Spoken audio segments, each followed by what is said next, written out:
You're listening to the Reflective Teacher Podcast, and this is episode 17. I'm Selena Woodward, and I'm an English and drama teacher, university lecturer, and with edufolios.org, a big-time reflective practitioner. So how can reflective practice help you grow your teaching skills, fall in love with your profession all over again, and help you nail accreditation and teacher registration with less stress and less work? Well, this is the Reflective Teacher Podcast. Welcome back, everybody. We are going to continue our journey today exploring the idea of impact in the teaching standards. We've done that from the career stage, and we've really worked hard to reframe the purpose of those standards to make sure that we know to celebrate our success and identify where we could be even more awesome. Then last week we looked at how we can actually set our reflections up so that we're purposefully identifying that impact and celebrating it. And in doing so, we talked about grabbing some artifacts. I started to bring that language in. And so we've had some questions around that, including when does an artifact become evidence? What does an annotated artifact even look like? What else do I need besides the things I've taken pictures of and the stuff that I think are artifacts? I mean, how do I know it's the right artifact, and what do I need to do to it? And how can I connect it all back to the standards? So that's what we're going to cover today. We are going to guarantee you that this is the ultimate guide to annotating artifacts. So strap yourself in, let's go for it. Okay. First question in the ultimate guide to annotating artifacts was, when does an artifact become evidence? An artifact is part of your evidence base. It is not evidence in itself. It means absolutely nothing to anyone who reads it, including you, until you have spent some time exploring what it shows. What impact does that artifact demonstrate?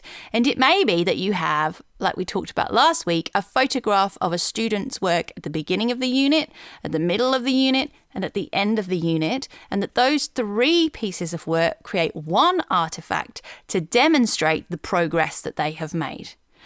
But without you explaining and writing down what that shows, without your context, remember your context is incredibly important immediately upon proficiency all the way through, without your context and without the explanation of whose work this is, where were they at, where were you hoping to get them to, it means nothing.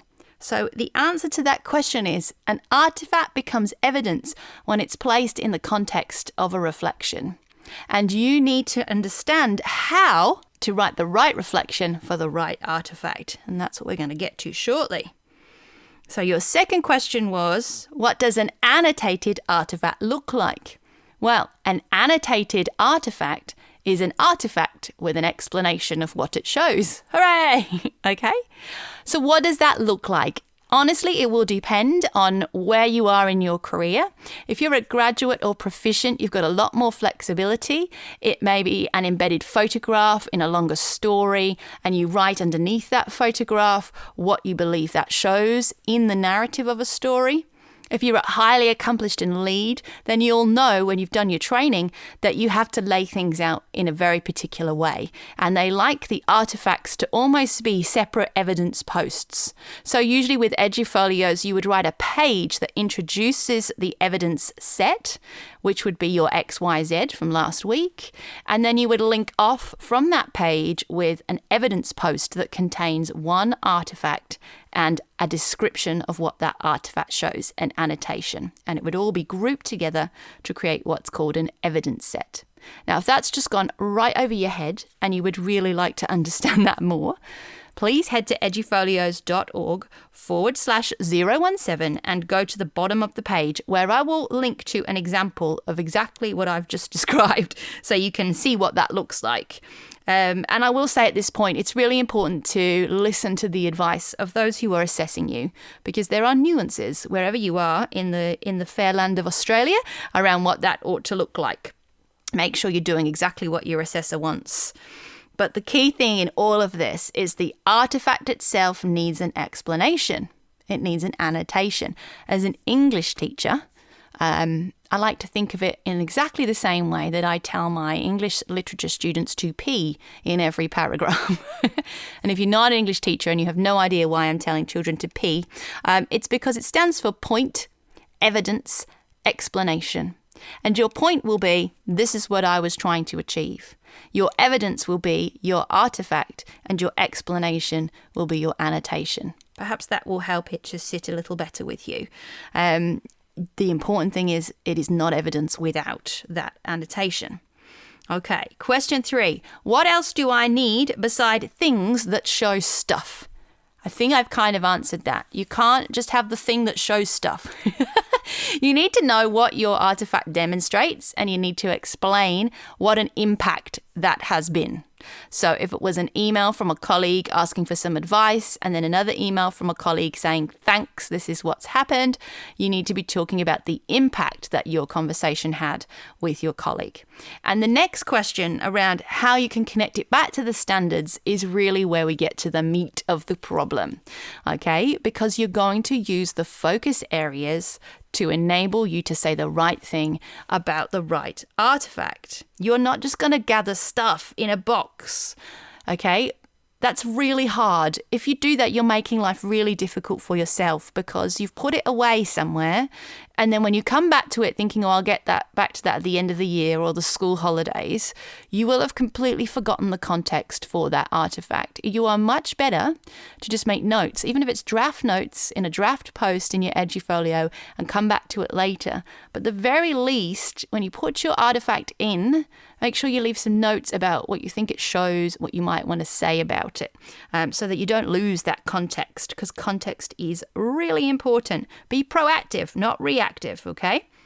Now, when you're writing these evidence posts and you're thinking about your X, your Y, your Z, we talked about that last episode in episode 16, which you can find at edufolios.org/016. We talked about focusing on what you were trying to achieve, how you knew that was what you needed to do, and how you were going to prove whether or not you'd had the desired impact. I want you to start there. I never want you to start with, I've got to demonstrate standard 5. That is really hard too, because it's impossible, as you know, to just demonstrate standard 5. So write about it like you would always do, and use your gut, use your teacher's spidey senses to know what those artifacts are or should be. Then, once you've put all of that in, use the guide in Edufolios to identify which standard and which focus areas at the top level you think it shows. Then remember the magic in episode 3, edufolios.org/003. I gave you a formula. I gave you the key, the secret to how to unlock the focus areas to make sure that when you annotated any artifact, you used the right language and that the artifact met every single criteria of that focus area. Okay, it's essential that you follow that you drill right down into the focus area descriptor at your career stage. So head to edufolios.org/003 if you're keen to know more about that. It means you must drill down. So you've put it all in, you've put all your artifacts in, you've identified which standards and which focus areas approximately, and now you annotate the artifact. And this might be that you edit what you've already written. And around the artifacts, you make sure that you are using the language of the focus areas to support why you've selected that artifact and why it's the right one, what impact it shows. The best way for me to explain this is probably to give you an example. So let's do an example around a narrative in a primary school. Now, I'm a high school English teacher, so please forgive me if I get any of this wrong in terms of the context. I think I should be safe. I am going to say that in my XYZ, I identified there was an issue around reading, and my students were struggling with blending sounds. So I went off and I did some professional development in Jollyphonics. I know Jollyphonics, some people love it, some people hate it. We're just going to pick it. All right. I did some professional development in Jollyphonics, and I tuned into the research around that, definitely. So I did that. I went and learnt that, and I have written a teacher program, a lesson plan, a unit for my students that lasts a couple of lessons to use some of the stuff in Jolly Phonics to help them increase their ability to blend sounds. My artifact to start with would probably be some kind of annotated assessment of students' abilities to blend sounds. It could be a sound recording of a student doing reading. It could be a reading record, whatever you think is appropriate. And I would need to identify something probably from standard 2.6, which is literacy strategies. I would probably identify something in that. And for that particular artifact, I would definitely use, talking about how I've mapped that to the curriculum, blah, blah, blah, blah. All right. For each one of those, there is a focus area that has specific language in it. Overall, I'm thinking that my idea of structuring a teaching program using the research I did in Jolly Phonics sounds very much like 1.2 at Proficient. So 1.2 at Proficient states, I can structure teaching programs using research and colleagues' advice about how students learn. So if I look at that, if I am saying that I had a conversation with a colleague or I went to some PD and I took their advice and I applied it, then I know that the artifact I need is probably going to be my teaching program. I am going to need to say the structure of this teaching program was supported by the research in this Jolly Phonics PD that I did and based on this advice from my colleague. And so I would probably need notes from that conversation. And then in my annotation of that, say the email from my colleague, I would say this led to the following, blah, blah, blah, blah, blah. Everything I do needs to come back to that focus area cracking the code episode in the 3rd podcast. Make sure that you don't start there. You start with just pouring your thoughts onto your evidence and using your gut. You'll get better and better at it. Right, I need that. And then as you start to focus on those focus area descriptors in your career stage, you will get a better idea of exactly what it is that you need to have and exactly the language. Use the words from the focus area descriptor to support what you're doing. And in doing so, you will know, 1, that you have selected the correct artifact, 2, that you have definitely identified the correct focus area, and 3, that that artifact is now a really strong piece of evidence. Next week on the Reflective Teacher podcast, we're going to talk about all of you out there who are relief teachers and how you are going to meet the challenges of measuring impact in a classroom that is not your own, that you are not a frequent member of, and how you are going to navigate that to get the evidence that you need for proficiency. So join me next week, the Reflective Teacher podcast. Until then, take care of yourself.